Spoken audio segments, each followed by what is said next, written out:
Hello বন্ধুরা, welcome to our channel Bong sports আড্ডা। নিয়ে চলে এলাম আরও একটা নতুন ভিডিওটা শুরু করব প্রথমে ইস্ট বেঙ্গল ক্লাবের আপডেট দিয়ে। কালকে ইস্ট বেঙ্গল তাদের সিএফএল অভিযান শুরু করেছিল জর্জ টেলিগ্রাফের বিরুদ্ধে, এবং যে ম্যাচে খুব সহজে গতবারের চ্যাম্পিয়নরা জর্জ টেলিগ্রাফকে 3-0 গোলে পরাজিত করে সিএফএল এ নিজেদের প্রথম ম্যাচে জয় তুলে নিয়েছে।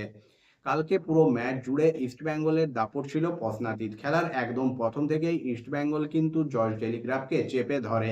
পুরো ম্যাচ জুড়েই জর্জ টেলিগ্রাফ নিজেদের ডিফেন্স আগলাতেই ব্যস্ত ছিল।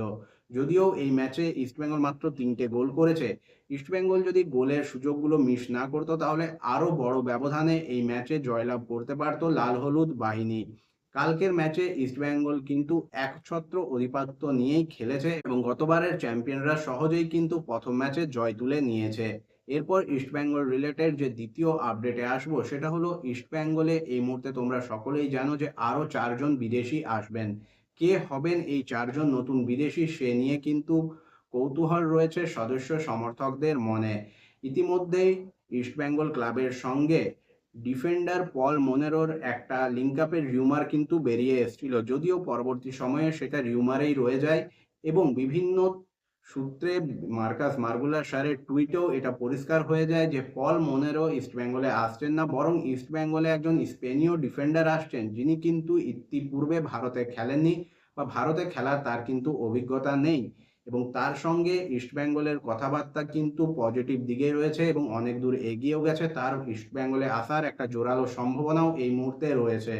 2-4 দিনের মধ্যে তার ডিলটা ইস্টবেঙ্গল হয়তো ডান করে ফেলবে এবং তারপরেই ইস্টবেঙ্গলের এই ডিফেন্ডারের আগমনের অফিসিয়াল কনফার্মেশনও চলে আসবে। তাছাড়াও আরও 3জন বিদেশি রিক্রুট করার ক্ষেত্রে ইস্টবেঙ্গল কিন্তু কোচ হাবাসের মতামতকেই গুরুত্ব দিচ্ছে। এই যে স্পেনীয় ডিফেন্ডার যাকে ইস্টবেঙ্গল নিজেদের দলে আনতে চাইছে, তাকে আনার ব্যাপারেও কিন্তু কোচ অ্যান্তোনিও লোপেজ হাবাস সবুজ সিগন্যাল দিয়েছেন। তারপরেই কিন্তু ইস্টবেঙ্গল এই ডিলটাকে ডান করার ক্ষেত্রে এগিয়েছে।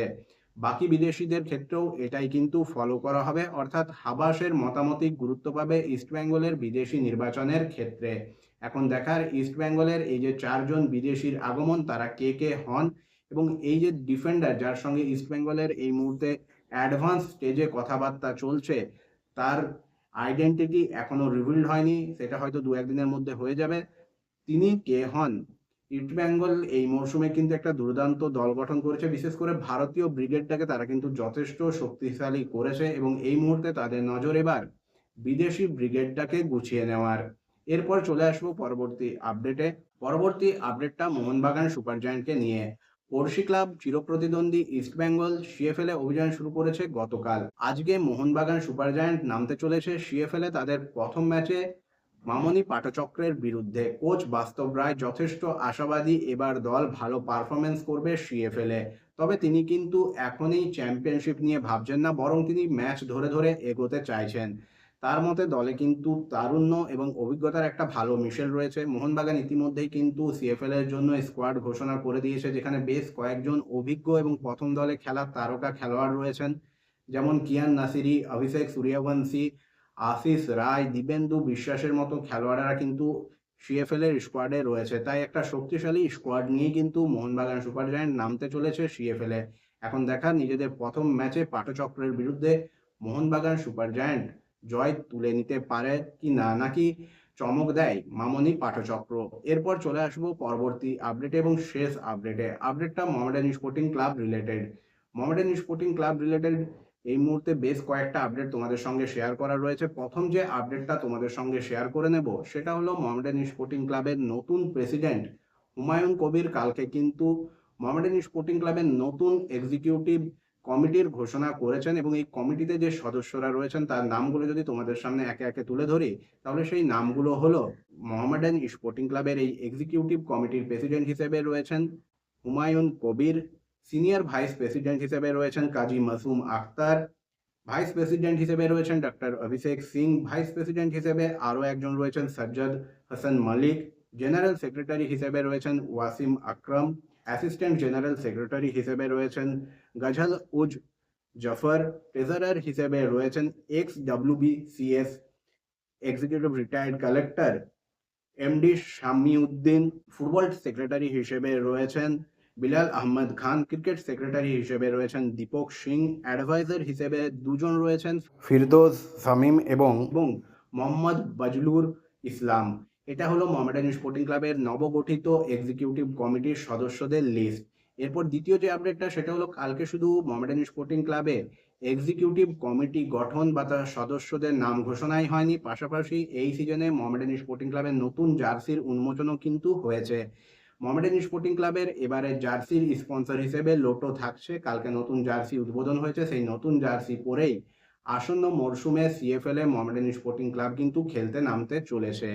এরপর চলে আসবো মোহামেডান স্পোর্টিং ক্লাব রিলেটেড পরবর্তী যে আপডেটটা সেটা হলো সিএফএল এ গতকালকে নিজেদের অভিযান শুরু করেছে ইস্টবেঙ্গল, আজকে করবে মোহনবাগান এবং কালকে মোহামেডান স্পোর্টিং ক্লাব এই সিজনে তাদের সিএফএল এর ম্যাচ দিয়েই অভিযান শুরু করবে, যেখানে তাদের প্রতিপক্ষ Rainbow Athletic Club. Rainbow Athletic Club মোহামেডানের তুলনায় ধারে ভারে হয়তো পিছিয়ে রয়েছে, কিন্তু এই দলগুলো বারবার আমরা দেখেছি বড় দলগুলোকে কঠিন চ্যালেঞ্জ ছুড়ে দিয়েছে বা যথেষ্ট বেগ দিয়েছে। তাই মোহামেডানের জন্য কাল প্রথম ম্যাচটা কিন্তু খুব একটা সহজ হবে না, যদিও কোচ মেহরাজউদ্দিন ওয়াডু যথেষ্ট আশাবাদী যে দল এবার সিএফএল এ ভালো পারফরমেন্স মেলে ধরবেন। তবে কলকাতার দুই প্রধান যেখানে বেশ কিছু বড় নামকে তাদের স্কোয়াডে রেখেছে, সেখানে মোহামেডানে কিন্তু সেই রকম কিছু নেই, বা বলতে পারো মোহামেডানের দল গঠন বাকি দুই প্রধানের থেকে কিছুটা হলেও মোহামেডান পিছিয়ে রয়েছে বা অনেকটাই পিছিয়ে রয়েছে। তবুও কোচ আশাবাদী, কারণ খেলোয়াড়ের প্রত্যেকেই খিদেতে রয়েছে নিজেদেরকে প্রমাণ করার এবং সেটা তারা রেনবোর ম্যাচ দিয়েই প্রমাণ করবেন, এইরকমই বক্তব্য কোচ মেহরাজউদ্দিন ওয়াডুর। তবে এখন দেখার মোহামেডান স্পোর্টিং ক্লাবের কোচের এই বক্তব্য খেলোয়াড়েরা কতটা মাঠে নেমে ইমপ্লিমেন্ট করতে পারেন বা কতটা তারা মাঠে নিজেদেরকে উজাড় করে দিতে পারেন। প্রথম ম্যাচ সবসময়ই শক্ত, তাতে প্রতিপক্ষ যতই দুর্বল বা যতই স্ট্রং হোক না কেন, সেটা মাথায় রেখেই কিন্তু কালকে ম্যাচে নামবে মোহামেডান স্পোর্টিং ক্লাব এবং এ বিষয়ে কোচও কিন্তু একমত। তিনিও বলছেন প্রথম ম্যাচ, তাই মোহামেডান স্পোর্টিং ক্লাব যথেষ্ট সাবধান হয়ে কালকের ম্যাচে নামবে, কারণ Mohammedan sporting club management coach কেউই চাইছেন না সিজনের প্রথম ম্যাচেই কোনোভাবে হোঁচট খেতে। এখন দেখার সেটা মোহামেডান স্পোর্টিং ক্লাব কালকে মাঠে নেমে কতটা ইমপ্লিমেন্ট করতে পারে। পরবর্তী যে আপডেটে যাব সেটা হলো মোহামেডান স্পোর্টিং ক্লাবের সিএফএল এ দ্বিতীয় ম্যাচ কবে রয়েছে। হ্যাঁ, কালকে কিন্তু বঙ্গীয় ফুটবল সংস্থার তরফ থেকে সিএফএল এর প্রিমিয়ার ডিভিশনের সেকেন্ড রাউন্ডের ফিকচারও কিন্তু ঘোষণা করা হয়েছে এবং সেই ফিকচার অনুযায়ী মোহামেডান স্পোর্টিং ক্লাবের ম্যাচ রয়েছে 17ই তারিখ, অর্থাৎ কালকে 14 তারিখ একটা ম্যাচ খেলছে যেটা ওপেনিং ম্যাচ রেনবোর বিরুদ্ধে। এরপর মোহামেডান স্পোর্টিং ক্লাব কিন্তু 17 তারিখে তাদের দ্বিতীয় ম্যাচটা খেলবে নিজেদের হোম গ্রাউন্ডে। হ্যাঁ, কালকের ম্যাচটাও কিন্তু মোহামেডান স্পোর্টিং ক্লাবের হোম গ্রাউন্ডেই হবে বিকেল 3টে থেকে। 17 তারিখ মোহামেডান স্পোর্টিং ক্লাবের যে ম্যাচ রয়েছে সেখানে মোহামেডান স্পোর্টিং ক্লাবের প্রতিপক্ষ আরিয়ান ফুটবল ক্লাব এবং এই ম্যাচটাও শুরু হবে বিকেল 3টে থেকে। অন্যদিকে ইস্টবেঙ্গল তাদের দ্বিতীয় সিএফএল ম্যাচে মুখোমুখি হবে 17 তারিখ, যেখানে তাদের প্রতিপক্ষ ভবানীপুর। এই ম্যাচটা হবে বিকেল 3টে থেকে ইস্টবেঙ্গল মাঠে। অন্যদিকে মোহনবাগান তাদের সিএফএল এর দ্বিতীয় ম্যাচে মুখোমুখি হবে খিদিরপুর স্পোর্টিং ক্লাবের 16 তারিখ। এই ম্যাচটাও হবে বিকেল 4:30 থেকে মোহনবাগান মাঠে।